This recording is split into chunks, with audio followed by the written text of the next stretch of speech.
E aí galera, como é que vocês estão? Quem tá falando aqui com vocês é o Lucas, tá bom? Professor das disciplinas de gramática e redação do cursinho Ideia. E nada melhor do que nesse período de quarentena, todo mundo em casa, todo mundo distante, todo mundo na verdade. A gente separar um tempinho no nosso dia pra gente investir no nosso capital intelectual. E nessa aula de hoje nós vamos estar falando de um conteúdo bastante interessante. Eu pessoalmente gosto muito, inclusive cai muito no Enem. O Enem, falando do Enem, o Enem foi adiado, mas ainda tá bem aí. Tá certo? A gente precisa continuar investindo, continuar estudando. E eu garanto para vocês que esse momento desse vídeo não vai ser uma perda de tempo. Mas por outro lado, aí sim vai ser um investimento. Certo? Mas investimento em quê? Sem mais delongas, nós vamos dar início à nossa aula. Certo? Nós vamos dividir essa aula de figuras de linguagem em duas partes. Tá bom? Nessa primeira parte nós vamos estar falando sobre algumas figuras de palavras, algumas figuras de pensamentos, e a gente vai dividir essa aula em duas partes, tá bom? Porque eu garanto para vocês, se a gente fosse falar uma aula inteira somente por figuras de linguagem, a gente ia passar no mínimo 2 dias aqui sem parar e não ia acabar o conteúdo. Pensando nisso, eu selecionei as figuras de linguagem que mais caem no Enem e que tendem a cair nesse ano também, tá certo? Então nós vamos iniciar a nossa aula, certo? Vamos dar início. Mas antes eu queria falar com vocês sobre dois conceitos bastante interessantes quando nós trabalhamos figuras de linguagem. São os conceitos denotativo e conotativo, certo, Lucas? É importante, mas me explica o que é. Né? O sentido denotativo, imagina que você pega o seu dicionário e você vê todo aquele sentido comum, aquele sentido exato, né? Aquela linguagem precisa. Então, aquilo é o sentido denotativo.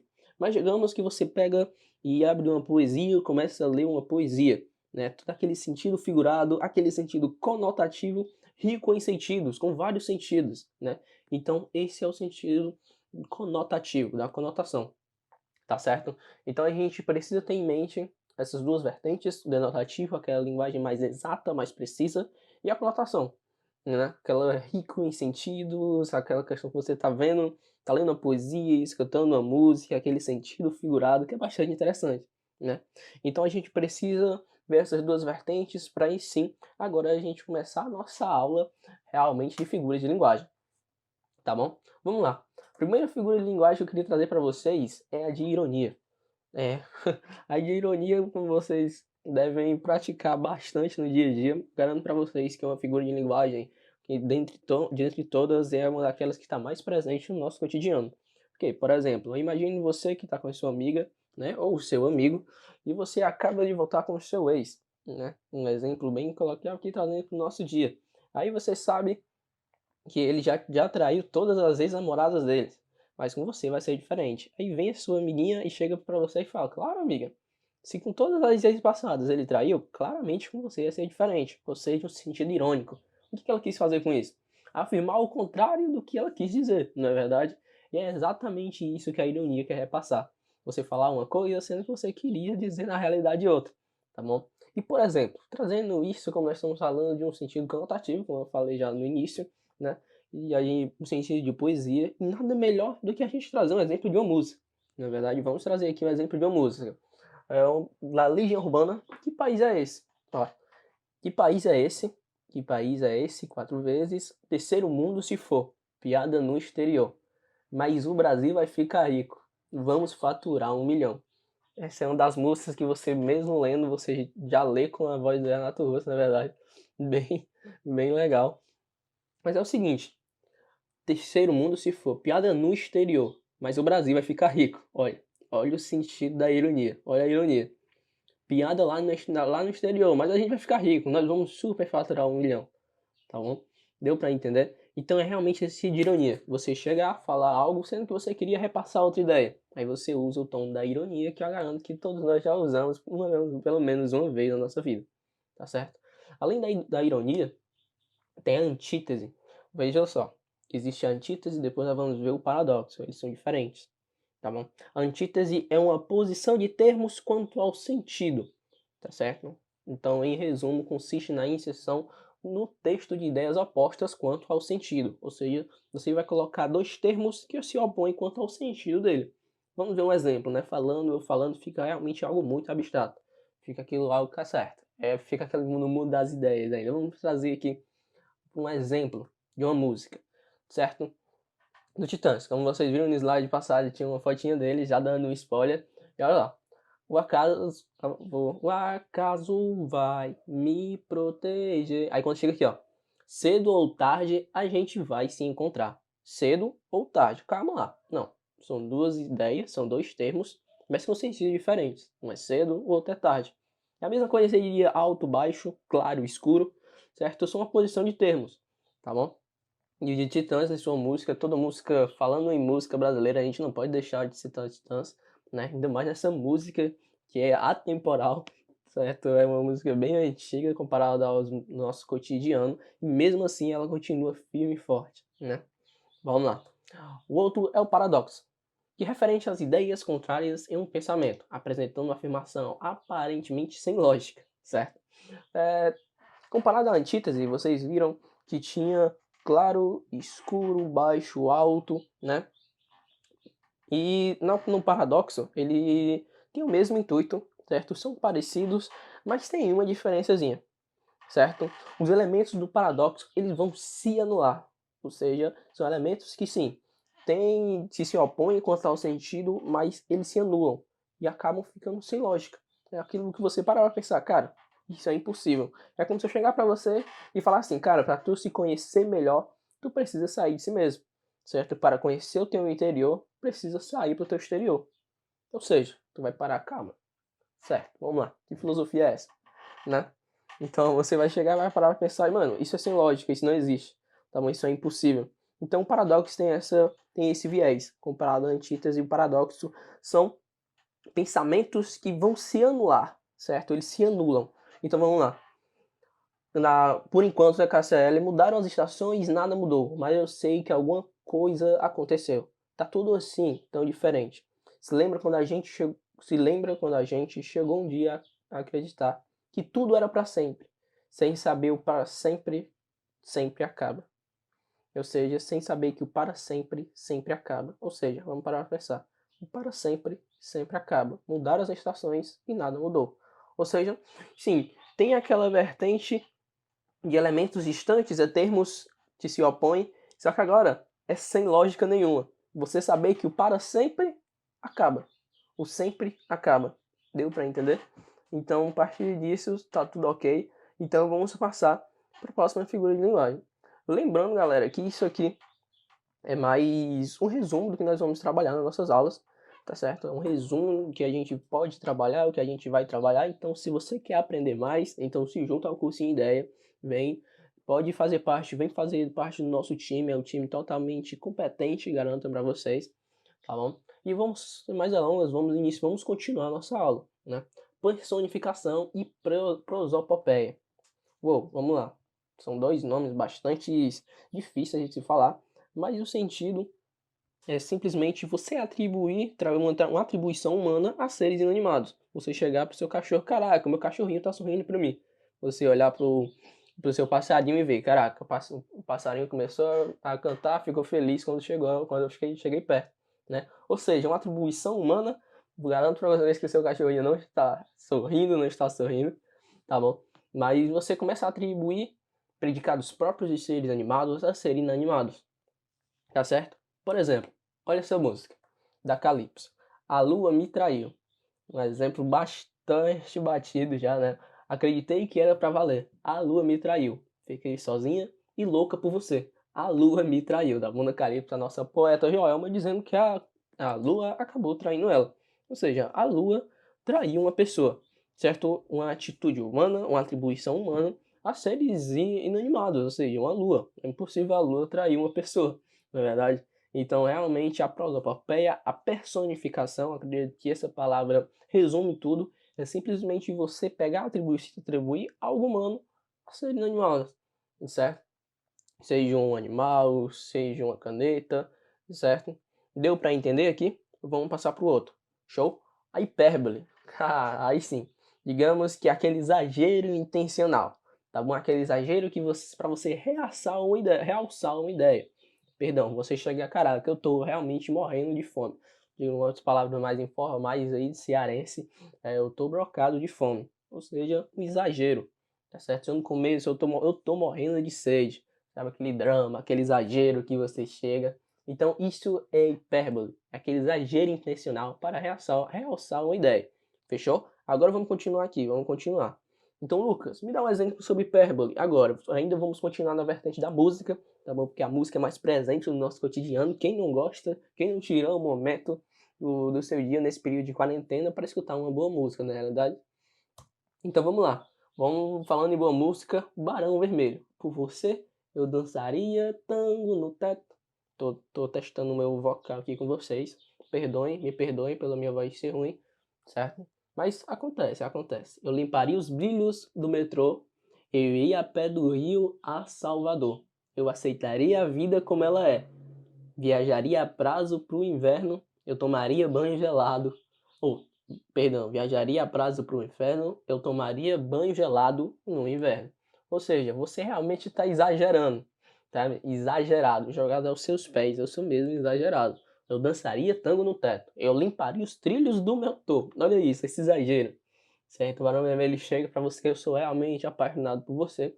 E por você eu iria a pé do Rio até o Salvador. Certo? Só para demonstrar o meu amor, esse paixão que eu sinto por você. Deu para entender? Realmente aquele exagero que você faz para realçar uma ideia, algo que você está pensando, certo? Aquele sua vertente, aquele seu ideal. Então fechou? Hipérbole é outro figura de linguagem de pensamento, tá bom? Que a gente utiliza bastante no nosso cotidiano sem mesmo perceber. Fechou? Vamos lá. Eufemismo. Intenção de suavizar um fato ou atitude. Tu imagina que o seu ente querido acaba falecendo, certo? Um ente querido do seu amigo, por exemplo, e você vai tentar suavizar, certo? Vai suavizar esse fato, vai tentar, ao falar para ele, vai tentar suavizar, vai tentar não fazer algo que não tenha tanto impacto, tá bom? Esse exemplo de alguém que acabou morrendo, falecendo, é bem batido já, né? É tanto que se você vem numa questão, caraca, tá suavizando isso, já sei que é eufemismo, sabe? Já sei que é essa intenção de suavizar um fato. Mas é o seguinte, não se cabe somente nesse aspecto. Por exemplo, olha essa música do Michel Teló. O jeito é dar uma fugidinha com você. O jeito é dar uma fugida com você. Se você quer, sabe o que vai acontecer. Primeiro a gente foge, depois a gente vê. Ou seja, a palavra fugidinha tá realmente já chegando para você, ó, vamos diminuir aqui o impacto dessa palavra, certo? Vamos chegar aqui, vamos pegar essa expressão no lugar de outra palavra, certo? Porque essa outra palavra é um pouco tanto chocante, então vamos deixar fugidinha aqui, vamos dar uma fugida. Ou seja, ele não está naquela questão de o ente morreu, certo? Alguém faleceu, mas sim no sentido mais safado da coisa, né? Ele chega para você, vamos dar uma fugidinha. Certo? O jeito é nós dois darmos uma fugidinha, você namora, enfim, você quer aquilo algo mais proibido, então vamos dar uma fugidinha. O jeito é eu dar uma fugida com você. Se você quer saber o que vai acontecer, primeiro a gente foge, você foge comigo e depois a gente vê o que acontece. Ou seja, aquilo que você pega uma expressão, coloca no lugar da outra, porque aquela outra pode ficar, caraca, uou, pode soar até um pouco desagradável, né? Então vamos, Michel Teló pega a fugidinha e dá esse sentido, fechou? Vamos lá. Comparação. Aí aqui eu vou pegar, como nós estamos falando exemplos de música, não podia faltar o nosso mestre Cazuza, não é verdade? Então vamos lá. Comparação. Aproximação de dois seres por razão de uma semelhança, certo? Mas existe um grande detalhe. Por meio de conectivos. Então você vai ver o como, assim como, o tal qual e etc. Vários elementos conectivos, né? Vários elos que você vai perceber que está fazendo essa comparação, tá bom? Então, em comparação, sempre você quando pegar o texto vai ver isso, tá bom? Vai ver esses elos conectivos dentro do seu texto, dentro da sua frase, porque realmente tem aquela aproximação, você vê, caraca, isso se parece um com o outro, né? Então é outro que consiste em aproximar dois seres por razão de uma semelhança, certo? E isso também a gente costuma utilizar bastante no nosso cotidiano e o Enem acaba cobrando, certo? Por exemplo, vamos lá. Faz parte do meu show, Cazuza. Faço promessas malucas tão curtas quanto um show bom. Se eu escondo a verdade, baby, é para te proteger da solidão. Ou seja, faço promessas malucas tão curtas quanto um sonho bom. Tão curtas quanto um sonho bom. Olha a comparação. E percebe que ele usa elos conectivos. Elos conectivos para realmente ficar interligado, para demonstrar que aquilo é uma comparação, certo? Então, dentro do figura de linguagem de comparação, vai ter esses conectivos para te auxiliar, para você, caraca, matei, isso é comparação. E porque eu tô batendo muito nessa tecla de tem que ter o conectivo, tem que ter o como, tal qual, tão curtas quanto um sonho bom, né? Como o Cazuza fez na sua música, Cazuza o poeta aí, certo? Outra música atemporal que você realmente escuta diariamente, certo? Então é o seguinte, porque agora tem a metáfora. A metáfora, ela faz uma afirmação de uma palavra num sentido que lhe é comum ao próprio, ou seja, é uma afirmação, não é uma comparação, não é para aproximar. Ele já chega afirmando. Por exemplo, eu falo isso, galera, só ressaltando, porque realmente algumas pessoas tendem a confundir comparação com metáfora, tá bom? E para evitar isso, pessoal, olha um exemplo, olha o exemplo. O professor Lucas aqui do Cursinho Ideias, ele é forte como um touro. Opa, ele é forte como um touro. Aguentou carregar tudo isso sozinho. Ele é forte como um touro. Olha o como, comparação. Mas se eu chegasse para você e falasse assim, ó, o professor Lucas do Cursinho Ideia é um touro. Ele é um touro. Ele aguentou carregar tudo isso sozinho.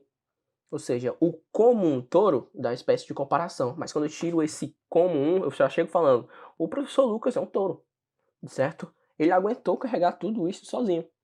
Perceba que eu estou trazendo um sentido que não é comum, né? Não é o sentido próprio. Eu tô no primeiro exemplo, estou me comparando com um touro. Um touro comparando com pessoa. Calma. Não é um sentido comum, não é verdade? Mas a metáfora, ela vai além da comparação. Ela já chega afirmando. Por isso eu não digo que o professor Lucas ele é como um touro. Eu já digo logo, o professor Lucas é um touro. Ele aguentou carregar tudo isso sozinho, né? Então, por exemplo, olha essa música. Luan Santana, Uma Química do Amor. Vamos falar um pouco de amor agora, não é verdade? Olha aí, olha aí. Queria ser um peixe e mergulhar no seu aquário. Queria ser a data para marcar seu calendário. Eu e você espera para ver. Uou, queria ser um peixe. Você pode ser um peixe? Você pode ser uma data? Claramente não. Ou seja, é uma afirmação com a palavra no sentido que não é próprio, não é comum. Você não pode ser um peixe, muito menos mergulhar em um aquário, nem uma data para marcar seu calendário. Né? Essa química do amor do Luan Santana traz logo a figura de linguagem da metáfora. Uma afirmação já chega logo afirmando. Eu não queria ser como um peixe. Eu queria ser um peixe. Eu sou um peixe. Já chego logo afirmando. Eu sou um peixe para mergulhar no seu aquário, meu amor. Sou um cara apaixonado por você, certo? Então, partindo, fazendo, entendeu a diferença? Todo mundo entendeu? Comparação, metáfora, a diferença. Agora fechou aqui, ó. Por exemplo, metonímia. Troca de uma palavra por outra, desde que haja entre ambas alguma semelhança. Perdão. Vamos lá. A metonímia, por exemplo, você vai chegar, caraca, eu chego pra você, mano, eu curto muito ler Fernando, eu vou ler aqui Fernando Pessoa agora. Vou ler aqui Fernando Pessoa. Você não vai ler Fernando Pessoa. Fernando Pessoa é o autor. Você vai ler o que Fernando Pessoa escreveu, certo? E isso quando a gente fala, caraca, eu vou chegar ali e vou comprar post-it. Post-it não é o material certo. Post-it é o nome de uma determinada marca, tá bom? E você acaba relacionando isso, você troca de uma palavra por outra, certo? Porque você lembra que aquilo tem uma semelhança. Aí sua cabeça já, por conta ter essa semelhança, o seu cérebro já chega, ó, é isso. Você não vai comprar gilete, uma lâmina para barbear, você vai comprar gilete, tá? Então, metonímia trabalha muito essa substituição lógica de uma palavra por outra semelhante, tá bom? Por exemplo, Legião Urbana, aquela música Eduardo e Mônica, ele chega e fala para você o seguinte, ó, Eduardo e Mônica trocaram telefones. Pô, eles não trocaram telefones, né? Eles não chegaram a trocar telefones. Chegaram a trocar o número de seu contato, né? Mas não chegaram a trocar os seus telefones. Tá bom, você fica com o meu telefone, eu fico com o seu. Certo? Essa é metonímia. Mas essa substituição lógica que já vem na nossa cabeça acaba por essa semelhança trocando as palavras. Certo? Então, essa figura de linguagem a gente também acaba trazendo muito no nosso cotidiano. Certo? Essa figura de linguagem de palavras. Tá certo? Na nossa próxima aula, a gente vai falar um pouco sobre isso, essa diferença de cada uma. Por enquanto eu só tô dando um spoiler para vocês. E agora vamos lá. Enem 2007, pra gente finalizar, estamos finalizando nossa aula, já estamos acabando. Questão de 20, vamos terminar essa aula por 23 minutos por aí, tá certo? Mas nós já vamos estar terminando, já estou com saudade de vocês, tá bom? Então vamos lá. Enem 2007, perdão. O açúcar. O branco açúcar que adoçará meu café esta manhã de Ipanema não foi produzido por mim, nem surgiu dentro de açucareiro por milagre. Beijo puro e afável ao paladar, como o beijo de moça, água na pele, flor que se dissolve na boca, mas este açúcar não foi feito por mim. Este açúcar veio da mercearia da esquina, tampouco o fez Oliveira, dono da mercearia. Este açúcar veio de uma usina de açúcar em Pernambuco, ou no estado do Rio, e veio dos canaviais extensos que não nascem por acaso. No regaço do vale, em usinas escuras, homens de vida amarga e dura produziram este café, branco e puro, com que adoço meu café nesta manhã em Ipanema. Certo? Agora vamos aqui para a palavra, para o enunciado do texto. Vamos aqui, o que ele quer pedindo, o que o Enem está pedindo aqui para a gente? A antítese, opa, a gente já viu a antítese aqui. Oposição de termos quanto ao sentido, lembra? Ressaltando aquela questão de baixo, alto, claro, escuro. Então vamos continuar, só ressaltando a antítese. Que configura a imagem da divisão social do trabalho na sociedade brasileira e expressa poeticamente, sentido da conotação, né? Sentido figurado. Nós estamos trabalhando com Ferreiro lá. Olha, toda poesia é uma poesia, rico em sentidos, criatividade. Agora vamos lá. Expressa poeticamente na oposição entre a doçura do branco, açúcar e, ou seja, agora a gente quer saber dentre todos esses itens, qual desses tem a questão da antítese, né, que se opõe a esse sentido que teve dentro do texto. Fechou? Vamos lá, todo mundo pausando o vídeo, tentando resolver. Pausou, ó. 1, 2, 3. Pronto, agora nós vamos já iniciar aqui a nossa resolução. Vamos ler aqui de novo. A antítese que configura uma imagem da divisão social do trabalho na sociedade brasileira é expressa poeticamente na oposição entre a doçura do branco açúcar e o trabalho do dono da mercearia de onde veio o açúcar. Não, já vamos cancelar isso aí, fechou? O beijo da moça, a água na pele e a flor que dissolve na boca. Opa! O trabalho do dono do engenho em Pernambuco, onde se produz o açúcar, a beleza dos externos canaviais que nascem no regaço do vale, o trabalho dos homens de vida amarga em usinas escuras. Opa, calma aí, vamos guardar esse item, é um grande potencial. E eu garanto para vocês, já dando spoiler, o item é mesmo, e eu vou dizer o porquê, vou dizer o motivo.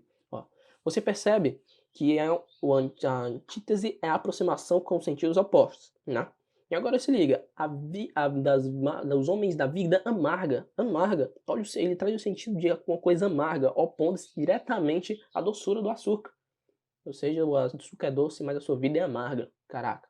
E o açúcar é branco, né? O açúcar é branco, mas ele chega para você e além de uma vida amarga em usinas escuras, se opondo também ao tom branco, aquela brancura do açúcar que o açúcar tem. Logo, galera, a gente pode concluir que é a única opção que trata de uma oposição entre as palavras do texto. Você pode perceber que tem itens sim, e o Enem trabalha muito com isso, que tá assim, existem palavras que se opõem, mas não ao que foi pedido no texto. O único item que traz palavras que se opõem ao que foi sim, que tem sentido ao que foi pedido no texto é o item E. Então o item E é o correto, tá bom? A gente vai ficando por aqui, certo? Nós vamos ficando por aqui. Bons estudos, obrigado para quem ficou até o final. Que participe do cursinho Ideia, é um cursinho bastante interessante, que teve mais aulas tão incríveis quanto essa, garanto que é só uma síntese, foi só uma prévia, tá bom? Dentro das nossas aulas nós vamos trabalhar bem mais essa questão das figuras de linguagem, mas curtiu, gostou, se inscreve no canal aí, galera, curte o vídeo, indica para algum amigo e vamos juntos, vamos caminhar para a sua aprovação do Enem.